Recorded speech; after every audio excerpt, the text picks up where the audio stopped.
یہ وضو کا طریقہ سن لیں ذرا ایک دفعہ. وضو تو سب کو ہی کرنا آتا ہے, لیکن جو صحیح پراپر سنت طریقہ ہے نا اس سے لوگ وضو نہیں کرتے. نماز کا طریقہ تو بڑا لمبا ہے, اب وہ تو پوری کر کے دکھانا پڑے گا نا, تو وہ پھر کسی اور وقت انشاءاللہ. وضو میں جو ہے نا لوگ کیا کرتے ہیں, بہت زیادہ ہو گیا ہے, چھوٹے بچوں کا اور بڑوں کا لحاظ, یعنی تھوک اور ناک وغیرہ کپڑوں میں بدن پہ لگ جائے تو پاک ہوتے ہیں, نہ پاک ہوتے ہیں. اگر نماز پڑھنے بلی آ کر پاؤں چاٹنا شروع کر دے تو پاک رہے گا, بلی کا جھوٹا پاک ہے. تو کیا ہوا, وضو کا جو طریقہ ہے نا لوگ کیا کرتے ہیں عجیب, نارملی تو سب صحیح کر رہے ہوتے ہیں لیکن جو صحیح سنت طریقہ اس کو فالو نہیں کرتے. طریقہ یہ ہے کہ آپ نے ہاتھ دھونے کے بعد بائیں ہاتھ سے نلکا کھولا, سیدھے ہاتھ میں کیا لیا, پانی لے کے نلکے کو فوراً کیا کر دیا, چلو میں پانی لے کے. لوگ سمجھتے ہیں نلکا کھولنا تو سنت ہے, بند کرنا سنت. ارے بولو نا یار, نہیں ہے. تو کلی تو سیدھے ہاتھ سے کرنی ہے نا, تو الٹے ہاتھ سے آپ کیا کر دیں گے, نلکا بند. کیونکہ نبی صلی اللہ علیہ وسلم جب لوٹے سے پانی نکالتے تھے تو چلو میں پانی لے کے لوٹے کو سیدھا کر دیتے تھے. یہ نہیں کرتے تھے کہ لوٹے سے لوٹا اسی کیفیت میں اور پانی بہتا چلا جا رہا ہے. تو آپ نے نلکے کو لیفٹ ہاتھ سے کھولا اور چلو میں پانی لیا اور فوراً نلکے کو کیا کر دیا, بہت زور سے بھی بند نہ کریں, اس کا واشر خراب ہو جاتا ہے, بس آرام سے بند کر دیا. کیونکہ وہمی ہوں گے نا, وہ یوں کر کے کرتے رہیں گے, نلکے توڑ دیتے ہیں کہ بھئی ایک قطرہ بھی ضائع ہو گیا تو قیامت کے دن کہیں جہنم میں نہ پھینک دیں ہمیں, اس لیے پورے کوئی نمی بھی نہ آئے, تو تھوڑا سا بند کر دیں, ایک آدھ قطرہ ٹپکنے سے کچھ نہیں ہوتا.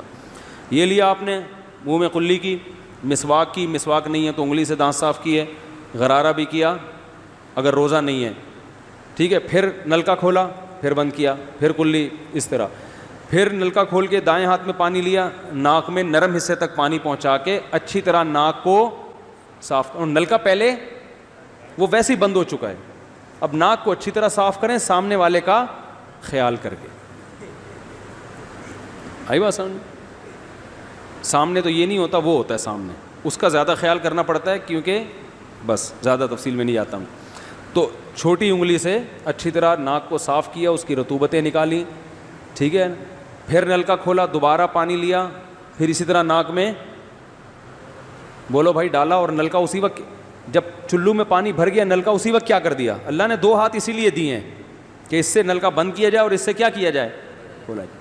تو پھر یوں کیا, پھر 3 دفعہ, 6 چلو پانی خرچ ہوا نا, چلو اس کو کہتے ہیں, 6 چلو پانی خرچ ہو گیا. پھر آپ نے کیا کیا, نلکا کھولا لیفٹ ہاتھ سے, جو اصل طریقہ ہے وہ تو یہ ہے, سیدھے ہاتھ میں پانی لے کے نلکا بند کیا اور سیدھے ہاتھ سے پانی پیشانی پہ ڈال کے دونوں ہاتھوں سے پھیلا لیا. 3 دفعہ اس طرح کیا. اس پہ عمل نہیں ہوتا تو پھر اتنا کر لو کہ دونوں ہاتھوں پہ کیا لے لو, نلکا کھول کے پانی لے کے پیشانی پہ ڈالو اور فوراً نلکا کیا کر دو, بند کر دو, اور پھر ہاتھوں سے اچھی طرح اس کو ملو. سمجھ میں نہیں آ رہی بات؟ تو یہ عمل کتنی دفعہ کیا, نلکا ہر دفعہ میں بند ہو رہا ہے. ہمارے ہاں جس ٹائم پہ نلکا کھلتا ہے تو جب تک وضو مکمل نہیں ہو جاتا بند ہونے کا نام نہیں لیتا. 3 دفعہ آپ نے منہ اچھی طرح دھو لیا. داڑھی ہے تو اس میں کیا کر لیا, بڑی داڑھی ہے, میری داڑھی ہے ایسی, میں تو چلو سے پوری داڑھی دھو لیتا ہوں, چھوٹی سی داڑھی ہے, تو داڑھی میں خلال کر لیا آپ نے. اس کے بعد آپ نے بازو کیسے دھونے ہیں, بازو دھونے کا بھی یہ طریقہ ہے.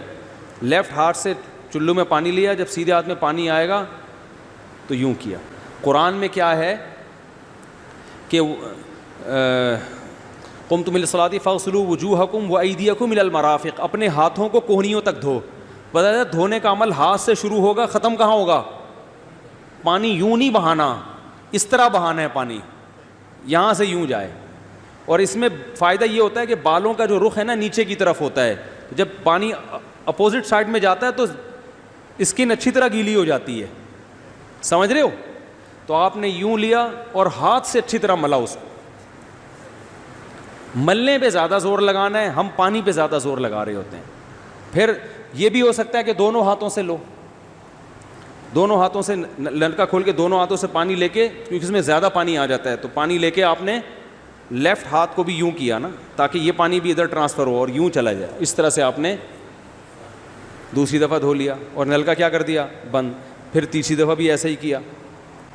یہ جو ہوتا ہے نا یوں یوں یوں یوں کر کے رگڑے لگا رہے ہیں نلکے کے نیچے ایسے، یہ نہیں ہوتا، یہ سنت طریقہ نہیں ہے. نبی جس برتن سے وضو کرتے تھے تو اس طرح چلو میں پانی لے کے اس طرح وضو کیا کرتے تھے، غسل اسی طرح ہو جاتا تھا. تو اب پھر لیفٹ میں بھی ایسے ہی ہے، لیفٹ میں پانی ڈالا اور سیدھے ہاتھ سے سہارا لے کے کیا کیا، دونوں ہاتھوں کا پانی ادھر آ جائے گا.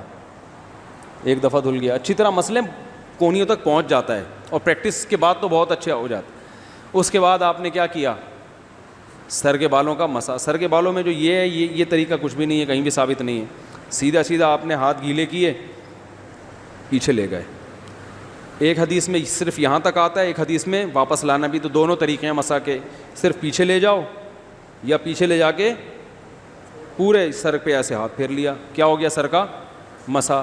پھر انگلیوں کا، وہ کانوں کا، الاذنان من الراس حدیث میں آتا ہے، کان کس میں سے ہیں، سر میں سے. کیا مطلب، اس کے لیے نیا پانی لینے کی ضرورت نہیں ہے. کان کا مسا کیا اور کانوں کی لو کا مسا کیا. گردن کا مسا بہت اختلاف ہے اس میں. احناف کے ہاں سنت، احناف بھی نہیں کہتے، افضل ہے، بہتر ہے. سنت کے لیے جتنی مضبوط دلیل ہونی چاہیے وہ گردن کے مسا پہ نہیں ہے، اس لیے احناف کا بھی فتویٰ یہی ہے کہ بہتر ہے کر لو، سنت نہیں، زیادہ زیادہ اس کو مستحب کہا جائے گا. تو گردن کا مسا کر لیں تو بھی ٹھیک ہے، نہیں کریں بولو بھائی ٹھیک ہے. لیکن یہ جو یہاں کا مسا نہیں ہوتا، بعض لوگ پوری گردن کو یوں کر کے لا رہے ہوتے ہیں، ایسا نہیں ہے. تو گردن کا مسا یہ جو یہاں سے کیا جاتا ہے، یہ پچھلے جانب سے ہمارے حضرت اس کے قائل نہیں تھے. وہ کہتے تھے مسا جہاں بھی شریعت میں ملتا ہے یہاں سے ملتا ہے. تو ان کی رائے یہی تھی کہ اگر گردن کا مسا کرنا ہے تو گدی، گردن نہیں گدی کا مسا وہ یہاں سے کر لے. لیکن یہ کوئی نہ سنت مؤکدہ ہے نہ کوئی زیادہ تاکید ہے اس کی، کوئی کرے ٹھیک ہے، نہیں کرے تو بھی ٹھیک ہے. تو اس کے بعد اس لیے کہ بہت سے لوگ اس کے قائل نہیں ہیں تو ان سے بحث نہ کریں، ٹھیک ہے نا. بہت سے لوگ نہیں کرتے گردن کا مسا، بہت سے علماء فقہاء اس کے قائل نہیں ہیں. اس کے بعد آپ نے پاؤں دھونا ہے. تو پاؤں میں بھی یہ کہ قرآن نے کیا کہا کہ الی الکعبین، انگلیوں سے شروع ہوگا اور ٹخنوں تک پانی جائے گا. تو انگلیاں رکھیں نلکے کے نیچے اور لیفٹ ہاتھ سے اس کو اچھی طرح کیا کریں، دھوئیں اور انگلیوں کا خلال بھی کریں. تو بہت چند سیکنڈ میں ہو جاتا ہے یہ کام. اور پھر نلکا بند کر دیں.